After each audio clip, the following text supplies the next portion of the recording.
करता था चैमलैन रोड पे, बीजों की जी दुकान। जी जी। तो मुझे अब तक याद है कि बहरूपी आते थे। अच्छा, इसी तरह के मुख्तलिफ वो बहरू भरते थे और ज़्यादातर वो बन के आते थे इनकम टैक्स इंस्पेक्टर, क्योंकि दुकानदारों की तो जान जाती है इनकम टैक्स। तो इनिशियली वाकई वो जिस तरह एक्ट करते थे तो बंदे का त्राह निकल जाता था कि वही है, और उसके बाद फिर वो दुआएं लेनी शुरू कर देते थे। अच्छा, आपने शाहिद साहब आपने कहाँ आँख खोली?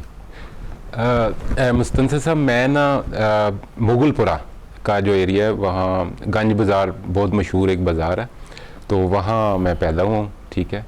और बचपन मेरा तकरीबन वहाँ ही गुजरा है। और जैसे आदिल भाई ने बताया है कि स्टोरी टेलिंग के मुतालिक कि पुराने वक्तों में ये होता था कि मेरे दादाजी जो है ना वो रात के वक़्त मेरे ताया जी का यानी बड़े बेटे का इंतज़ार करते थे, क्योंकि मेरे जो ताया जी थे ना बहुत बड़े सोशल वर्कर थे।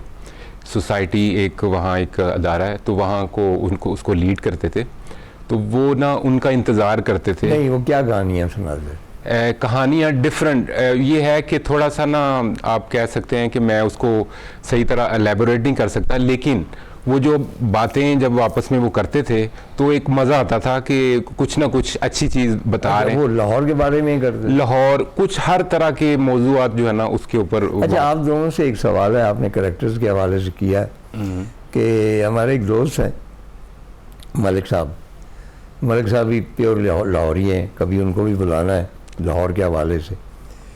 वो कहते हैं कि भाई ये लाहौरी कैरेक्टर जेडे न ये चले होंगे, यानी चले से मुराद पागल नहीं है, लेकिन ज़रा से एब्स्ट्रैक्ट से, और जिनको कोई ज़्यादा परवाह नहीं होती पैसा वैसा कमाने से, वो अपनी ज़िंदगी आप गुजारते हैं। तो आपके अबाव अजदाद भी थोड़े बहुत चले थे, क्यों भाई? याद है, बहुत ही चले थे। हाँ।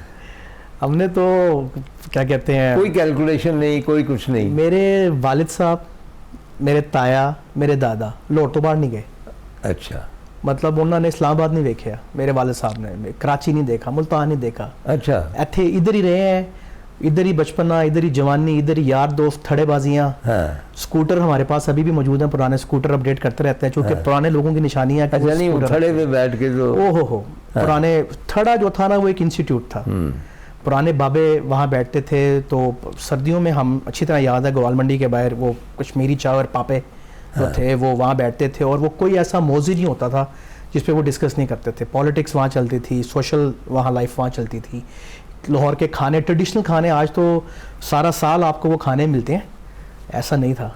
सर्दियों की खुराकें और थीं, गर्मियों की खुराकें और थीं, मौसम बदलने से खुराकें बदलती थीं। अब तो आपको बेमौसमी खुराकें मिलती हैं। हरीसा हमें याद है सर्दियों में, और बेहतरीन हरीसा सदरुद्दीन भट्ट साहब, अल्लाह बख्शे उनको, गंदा इंजन जिन्होंने हरीसे का आगाज़ किया है। ये जो अमृतसर वाले बैठे हैं वो सारे ये बहुत बाद में आए हैं। अच्छा। तो मेरे दादा के वो यार थे सदरुद्दीन भट्ट साहब, तो वो कपड़े का काम करते थे। तो उन्होंने कहा कि भट्ट साहब दसो, फिर उनकी करी, उन्होंने कहा कि कश्मीरी खाने दोबारा रिवाइव करो। आप गोश्त वो बनाते थे, वड़ी पत्ता वो बनाते थे, शबदेग पूरी रात तड़के। अच्छा, नहीं तो अब ये खाने में असर नहीं खत्म।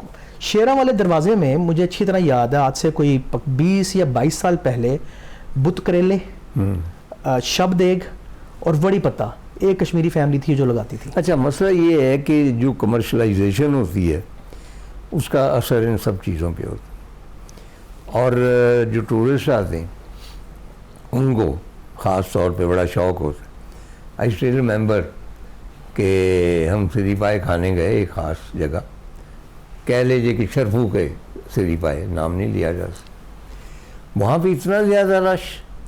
अच्छा, वहाँ पे दो ख़वातीन जीने शीने पहनी हुई वो मुझे पहचान के आ गई, तो वो कहने लगी कि वगैरह वगैरह, मुझसे कुछ पूछने लगी। तो मैंने कहा मेरा शहर है, मैं आया हूँ बड़े अरसे के बाद, आप क्या कर रही? कहने लगी you know we from Karachi and until unless we have शरफूज पाया how can we go back. अच्छा, यकीन करो कि वो शरफू के पाए इतने फजूल थे, सिर्फ पानी को खाए नहीं जाते, लेकिन जो टूरिस्ट आता है वो समझता है कि मैंने लाहौर के फलां के पाए खाए हैं। इस तरह तमाम खुराकें जो है वो अब आर्टिफिशियल हो गई। आपका क्या ख्याल? अच्छा, आप टूरिस्ट को भी गाइड करते रहे, जी जी। तो टूरिस्ट जो आते हैं तो वो ख़ास तौर पे किन चीज़ों से मुतासर होते हैं लाहौर की? जी जी, मोस्टली ये होता है कि उनको तो हिस्टोरिकल प्लेसेस का तो क्रेज़ होता है, वो आते हैं, हमारी हिस्ट्री, हमारा जो भी यहाँ की जो तारीख़ी मकामात है उनको विज़िट करना चाहते हैं। लेकिन जो मैंने नोटिस किया है कि अगर आप उनको अपनाइयत दें, फॉर एग्ज़ाम्पल आप उनको अपने घर में उसको इनवाइट करते हैं खाने पे, आप अपने लोकल जो आपके कुजीन्स हैं वो आप उनको सर्व करें, तो वो ना बड़ा अच्छा फील करते हैं कि आप जब वापस में वो फैमिली के साथ बैठ किन चीज़ों में उन्होंने इंटरेस्ट की, किन हवेलियों में, किन गलियों में, किन कूचों में? हाँ जी, ज़्यादातर ये होता है, मेरा जो एक्सपीरियंस हुआ है कि एक तो जो हाइलाइट्स हैं ना लाहौर की, जो मेन आइकॉनिक साइट्स हैं, बादशाह मस्जिद, लाहौर फोर्ट, ये जगह जो है ना वो पसंद करते हैं। बाज़ दफ़ा मेरा जो फोकस होता है कि मैं ना उनको हिडन ट्रेजर्स, यानी कि जो छुपी अननोन प्लेसेस, जैसे फॉर एग्जांपल मैं शालीमार गार्डन लेके जाता हूँ ना, तो अचानक मैं ड्राइवर को कहता हूँ कि आप ना यहाँ ये गुलाबी बाग है, ठीक है, वहाँ आप ब्रेक लगाएं, मैं उनको ना अंदर बाग के अंदर ले जाता हूँ, ठीक है ना। तो ये शाहजहां की जो मिडवाइफ थी उनका अंदर टूम है, मकबरा है, तो वो सारा इंजॉय करते हैं। हालांकि किस जगह पे है?